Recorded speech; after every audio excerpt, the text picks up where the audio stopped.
Hey folks, Colin here from Sumthins Recording, and today I'm going to show you 3 vocal EQ secrets to mixing vocals like a pro. We're talking vocal EQ today, but before we dive in, if you are ready to take your vocal mixes to the next level and perfect your EQ strategy, then I have just the thing for you. It is my ultimate guide to vocal EQ, and it's just a simple PDF that will walk you through how to EQ your vocals step by step to get you polished and professional sounding vocal mixes without any more of the hassle and without any more of the guesswork. It is a completely free guide, and you can download it below using the link in the video description. Now let's jump in here and talk about the 3 secrets for vocal EQ. Number 1 is going to be getting rid of what you don't need. But before we dive into all the EQ here, let me at least play you what the vocal's sounding like inside the mix. So we're looking at the big bridge section in this song here. Here's our lead vocal. Let me play you what the vocals sounded like inside the mix here. Well, I'm getting tired of the rain. I can't take another second of pain. Oh no. Just make a decision before I go insane. Well, I'm getting tired of the rain. I can't take another second of pain, oh no. Wanted to solo up the vocal there for you as well. Like I said, our first one here is getting rid of what you don't need before anything else. So that means before your compression, before your de-essing, before boosting, get rid of what you don't need. So we have 2 reductive moves here and 2 boosts we will talk about in a second, excuse me. Let's talk about our first move here, and that is a high-pass filter. We have it rolled up to 177 hertz here. We're wiping off all the low end, all the sub information. Well, not all of the low end. We're leaving some of that 200 hertz in, and we're going to get back to that later, so don't worry about that. We're rolling off what we don't need to push into our compressor, okay? We don't want to drive our compressor crazy with all the low-end breaths or air blasts that are going into the microphone. A lot of that stuff can get pretty crazy down here. So, excuse me, pulling up our high-pass filter here to roll all of that nasty stuff off. Let me play you before and after on this high-pass filter. You can hear what we're doing. Well, I'm getting tired of the rain.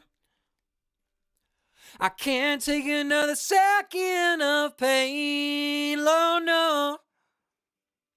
Just make a decision before I go insane. Well, I'm getting A little bit of a frequency shift there, right? You kind of hear a little bit more room up on the top end, but if you notice, some of those T's and some of those S's, those air blasts, produce a lot of volume down here in the sub information that you don't necessarily hear, but it's there. So rolling up our high-pass filter to get rid of all of that stuff down there that we don't need taking up space in our mix and pushing into our mix bus compression, our limiting, stuff like that. Second reductive move here is up in the low mid area or up in the mid range. We're at 315 hertz and we're pulling out a dB and a half here. Subtle move, not a huge move. We're not pulling out 3 or 6 dB here, just a little bit of reduction in this low mid area to make sure the vocal's not too muddy sounding. Let me play you the vocal again, and I will play you without this move. I'll boost it up. You can hear the area affecting. We are affecting, and then I will take this cut out here. Well, I'm getting tired of the rain. I can't take another second of pain, oh no. Just make a decision before I go insane. Well, I'm getting tired of Just reducing that muddiness. Those are those boxy frequencies where things can build up. Usually in the 250, 300, 400 hertz area, you'll have kind of that boxy buildup. On male vocals especially. Female vocals, sometimes it's a little higher. Sometimes it's in that 500 hertz area. But right here, all we needed was just a dB and a half reduction. Nothing further. We don't want to thin out the vocal too much. Our high-pass filter is taking care of that low-end stuff. And like I said, we're going to get some of that low-end back after the fact. We're thinning out our vocal a little bit more than we need to at the moment to push into our compressor. So that's our first secret here, right? Is we're getting rid of what we don't need right from the get-go. and maybe thinning out your vocal a little bit too much because you'll get some of that back from compression and from boosting down the line. So that's our first one here.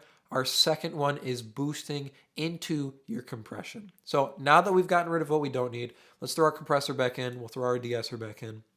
Now we're going to boost into this 1176 style compressor. This compressor is going to hold these boosts in place, and it's going to make us boost differently than we would without that compressor in place. So first one we're going to look at here is this one up at 8K, and then we'll look at this one at 3K.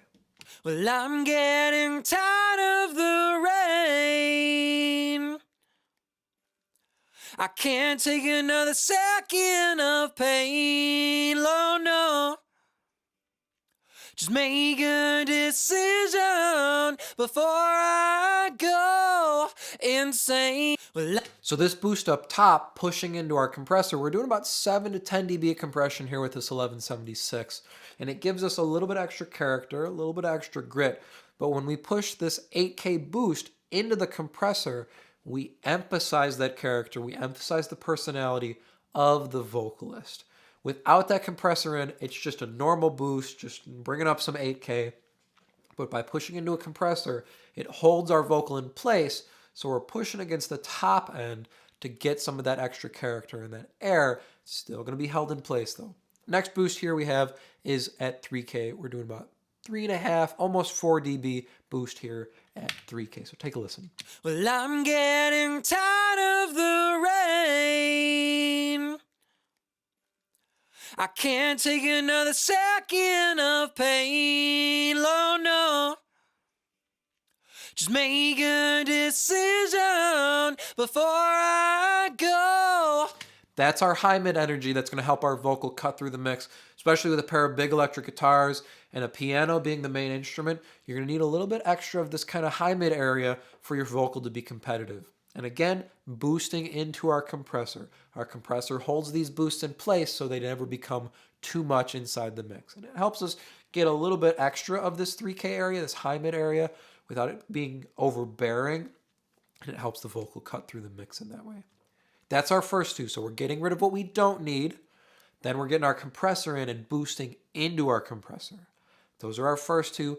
Our third one here is boosting low end after the fact. So now that we've got our vocal shaped, we've got it compressed, our de-esser's in, now we can boost up low end to get the thickness that we want on the vocal. I don't want to boost low end into the compressor because the compressor will react heavier to the low end than it does to the top end. We can boost a lot more top end into the compressor without noticeable change than we can low end, especially with that kind of sub information. So we get rid of it first, and then we can bring up nice, even, and consistent low end on our vocal after the fact here. So at the end of our chain, we have one more EQ, and we're pulling up a dB at 144 hertz. So gentle slope here up into the 200 hertz area, which is where that weight is going to be on our vocals. So take a listen with and without this boost in after everything else. Well, I'm getting tired of the rain.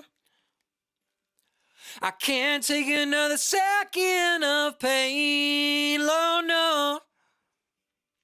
Just make a decision before I go insane. Well, It's not a huge boost. It's pretty subtle, but it helps to round out our vocal overall, and that's what we want. We don't want to push this into a compressor and have the compressor get all disoriented because now we're pushing low end into it.